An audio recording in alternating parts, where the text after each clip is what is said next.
So responsible sexual behavior. So responsible sexual behavior is whereby you have healthy social relationships. These are healthy sexual relationships between boys and girls, and also healthy healthy social relationship between husbands and wives. That is basically responsible sexual behavior means. So, number 1, you're supposed to read 1 Timothy. Can you read 1 Timothy? 1 Timothy chapter 5 from verse 1 to 2. So that you know that you're supposed to have healthy social relationship with the girl. If you're married, you should have a healthy social relationship with your what? Husband. Yes. So can you read 1 Timothy chapter 5 from verse 1 to 2? Someone to read?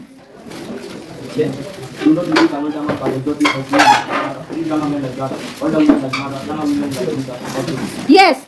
You should treat, if you are a girl, you should treat younger men and brothers and older women and mothers as your own sister. You should always be pure.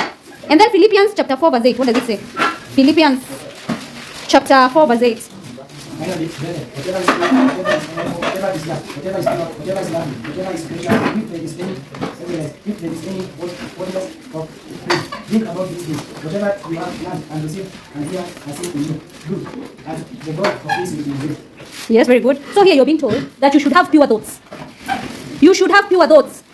Yes, you should also talk about those things which are pure. If you're thinking about something, if you're thinking of sexual intercourse while you're here in school, you're going to rape your fellow student. If you're thinking about sexual matters here and you're deprived of it, you must live with someone. That's why you find some of you have to go home and look for someone. I'll pay for it. Yes. So here the Bible tells us you should fill your mind with pure what? Thoughts. If you're thinking about your books, reading, studying, if you're thinking how I will go to a group discussion and discuss, I'm thinking about how can I improve mathematics? How can I improve my English? When are you going to go and have an illicit relationship with a girl? That's why you're told, whoever you relate with, if they tell you to do something, you're going to do it after a while. If they're doing something, because that is what is filling your mind. Whatever your friend does, you do it. You cannot escape it. You cannot, because if your friend comes number 1, automatically comes number 2. If you usually relate with them always. Because when they're studying, you sit there. You don't have any other friend. You'll have to sit with them and also do what? Study on your own. You have no choice. But if your friend is the one who comes number last, you're next. Actually, you might even be the last one or the second last. Automatically, it is a must. Because number 1, they'll sleep in class. So they will not tell you also to sleep. They will also sleep and you will sleep. And then when they're awake, they will make jokes. You will also make jokes with them in order to please them. You know, some students don't do things because they're bad. They do because their friends have already influenced them. Look at the people who are copying. Some of you were not copying when you entered for 1 year. But for some reason, last time you get to copy. That is what we call bad peer pressure. There's good peer pressure and there's bad peer pressure. That is what people don't tell you. So someone started copying and then you were told, what is he doing? Oh, he's writing something to use in the examination. Oh, all of us have written, so let me also not read and write. Ladies make us noise in class, we don't. Yes. So the same way in sexual intercourse. If you have a girlfriend and you're sleeping with them, or you have a girlfriend and you don't sleep with them and your friend is sleeping with theirs, automatically you're going to start sleeping with theirs. That's why here in the Bible we're being told you should fill your mind with pure things. Because if your mind are pure, basically your friend, that girl, you're having a healthy social relationship whereby you're talking about books. Or they're helping you study. You won't go beyond that. Because that is how you are. So, Christian principles that may help boys and girls lead responsible sexual behavior. And I told you responsible sexual behavior is whereby you have healthy social relationship. Number 1 is avoiding physical contact, such as kissing and hugging. If you're kissing and hugging, you'll go beyond. There's no any other way. Don't tell me, oh, you're hugging when you're opening school and you will do nothing else. There's nothing like that. There's nothing. It is stuff like everything. You say, oh, Mwalimu, no, she's not. She's just my friend. Before you start sleeping with someone, they have to become your friend first. And then they become your lover. See? So, number 1, you do that so that you can have responsible sexual behavior. You should avoid physical contact, such as kissing and hugging. Also, you should avoid conversations that on topics that are sexually suggestive. That's what I keep on telling you. I don't know why people mention some things or talk about some things in the parade. I don't understand. Because if you start talking about something, all of us will have that picture in our heads. That is what people prime you. You are reading it in the internet all the time. People are preparing you so that they can take advantage of you. They are priming your minds. So, avoiding conversations on topics that are sexually suggestive. So someone telling you about, oh, this old woman is going to sleep with a young boy, automatically you start looking for yours. It's already suggested in your mind. You've seen someone else has benefited, you will go do it. It's already suggesting. So you should avoid those conversations. Number 3, you should dwell on positive thoughts. Yes? And if you feel a desire, you should be able to control it because you have positive thoughts. Also, you should avoid meeting in isolated areas, lonely and isolated, behind chaplain's office. If you're meeting K.C.S.E, if you're meeting behind Form 4 class and there are no people there, those isolated places, you'll be trapped. Because you already made someone has suggested something in your mind, you avoid. Also, you avoid visiting each other frequently. You avoid visiting each other because they want the girl will come and say hi. Oh, the next day, oh, you go again to the girl's place. I'm coming for a book. At that time, what will you be coming for? That is meeting frequently. Even here in school. If you continue sitting with her at the DH during prayer, tomorrow again, the next day, what will happen? During entertainment, you're sitting with her. During entertainment again, you're sitting at that time, what will you be talking about? Now you will not have responsible sexual behavior. Also, you avoid pornographic literature, films, and music. If you are watching something, especially watching, reading, or anything, automatically emotions will come. You're growing. Yes? Automatically, anything you see that is pornographic, your body will react automatically. You're seeing. That's why you should. That's why I'm teaching you these things so that now you can know. Also, you pray for God's guidance. You pray for God's guidance to help you to have self-control. You pray for God's guidance. You study the Bible teachings on sex. You also seek guidance on Christian leaders and counselors about relationship matters. And you also avoid social functions such as discos and parties. You tell people I'm going for a bash. The bash is the whole night up to 3 a.m. What is going to happen there? Why is the bash not happening during the day? Why is it not happening around your homestead outside there? Why? If you're going to those areas, discos, automatically, you're going to have irresponsible sexual behavior. Number 2, we look at the reasons why sexual immorality was rare among the youth in the African traditional society. The sexual immorality was rare because young people were taught responsible sexual behavior. Also, marriage was compulsory for everyone. It was a must for everyone to get married and to marry. It was a must. So you cannot go and say, oh, I'm going to have a illicit relationship with someone's wife. No, because you already have yours. Yes, you even have three wives. Also, boys and girls were not allowed to mix freely. Yes, there were taboos governing sexual matters. Taboos, they were there.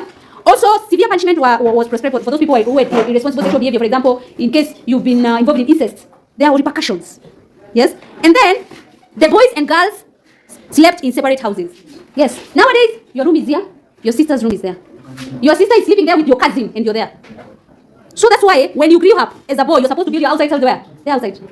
Now when you're going to the bathroom, you're seeing your cousin passing by, you're seeing your house help naked passing by because you're using the same bathroom. Everything she's wearing, it is left there, you're seeing it. So now, ways in which sex offenders are punished in the traditional African society. If you're a sexual offender, you've been involved in incest. I will explain about it. Whereby you have a sexual relationship with a relative, or you're involved in rape or bestiality. Bestiality actually happens a lot whereby you sleep with an animal. You are fined. Keep quiet. Stop laughing. Those who are laughing are the ones who've done it. Why are you laughing? And nowadays it is online. Everyone is saying that. Yes, when you go to look after the animals, that is when it happens. Yes, it has been highlighted. So come back to class. We are saying that the sex offenders in the traditional African societies were punished as follows. They were fined heavily. They were ostracized. Some of them were physically beaten. Others were cast or excommunicated from the community. Others were also ridiculed by the adults or peers. Others were treated with scorns. Others, their bodies were mutilated. So mutilation is whereby you cut. Others were banned from associating with others. And if you had an adulterous wife, your wife slept with another man, you were supposed to divorce them. So divorcing adulterous wives. And then also sending back wives to their parents so that they can receive faithfulness education. So there you see, the punishment was severe on the women's side. So, how is in which sex is abused in Kenya? Because we are talking about responsible sexual behavior. That means there are irresponsible sexual behaviors. So, how sex is abused in Kenya? Number 1 is sex before marriage. If you're engaging now in sexual matter, it's called fornication. Fornication is sex before marriage. Sex outside marriage, whereby you have your own spouse, but you're having sexual intercourse with other people, that's adultery. Then we have prostitution. Prostitution is whereby you're selling. Yes? Selling is people nowadays think selling is whereby I go to a street, maybe in the town, and I'm there wearing close to nothing, and I say, oh, come pay me, I do this. No. Selling is happening. If you have an old woman, like old woman, and old woman is giving you money, you do things with her. Prostitution. If you are a young girl and you have an older man, and the older man, when you're opening day, does shopping for you, yes, buys for you the latest iPhone 17, yes. How do you pay? That is prostitution. You're just exchanging. So you don't have to start somewhere and sell. It is happening under our noses. And then we have bestiality, whereby you sleep with animals. You sleep with when you go to graze they are called the goats. The goats, you sleep with them. Or you sleep with they're called sheep. Yes. Also, I hear they're called the whites. You sleep with a dog. Yes, that is called bestiality. So, by you sleep with that. I said don't comment or say anything. It is happening, and you know it is happening. Stop getting it. Funny. It's not funny. You know, it's not funny. Hi, Jesus Christ. No, I'm just laughing because the last time I took this topic was not this one for they don't teach them C.R.E, the previous ones, and they were all also boys, and they were commenting. They tell me, "Go bring material. Go bring material." I did not have material. Go bring. We do not understand. I was laughing because I remember what was. So I told them, "Go do research when you open, bring the material." Then I remembered, when the material, then I give it a mind. And whatever I'm teaching you, that is what you're going to get. Nothing else. There's no evidence, so you listen. I'm fine on this matter. We continue. Homosexuality, lesbianism, sodomy, and oral sex. Homosexuality is whereby you sleep with your what? You sleep with someone of the same sex. Yes? Lesbianism is girls versus girls. Gayism is boys versus boys. Sodomy is whereby a fellow man rapes you. It happens a lot. You're told by your parents. Let me tell you how it happens, how it is happening, how it is announced in the news. You're told by your parents, don't go outside during the day, no, during the night, and then you sneak out. You go to the disco, you go wherever you wanted to go. And where you are, you're using what? Alcohol, you're using, we have a new come. Hi, how are you? When did you come? I saw him. When did you come? What's your name? You're from which school? Karibu. Nafunza wa dini. You see how they're listening now? It's because it's this topic. That's the time. You guys, they're commenting. Don't comment. I said I'm final. No commenting in this topic. I'm final. We continue. So I was telling how you're told by your parents, don't go at night. Because they're not there. And then you go there drinking. Nowadays it happens like that. You go drinking, you go to someone's home, but they make a punch that is put everything. You know when you're very drunk and you're so young, you've not even gotten to university. That is where they rape you. You wake up in the morning, you're shocked. Yes. Not even shocked. You walk at night in the estates. And then 5 big men, like some of the teachers, they come to you. And you're alone. Just keep quiet and listen. I said, you're not commenting. That is the time you know that I was correct. You're not just in your home. You think it's funny. Or you go outside during the night. And then the police come and do what? Arrest you. You are taken where? Yes, to the next police station. And the police are not there. You're taken with other big men. And the police don't usually enter there. Some of them even go to sleep. What will happen? You're there with rapists. You're there, and number 1, they're drunk. All of that is it. That's why you're being told, stop making minor offenses to be taken to the cell. Why do you think that? That's why I'm telling you, you should have a very good relationship with your parents. In case anything happens to you like this, or they know where you are at all times. Because you can make a phone call, say I'm here, so they can come immediately and help you. Why? Some of the students are not getting into drugs because they are bad. It's because already they've been sodomized and they have no one to listen to them. In the villages, you walk at night with people who are carrying that soil. Is it soil up there? With the people also who are, yes,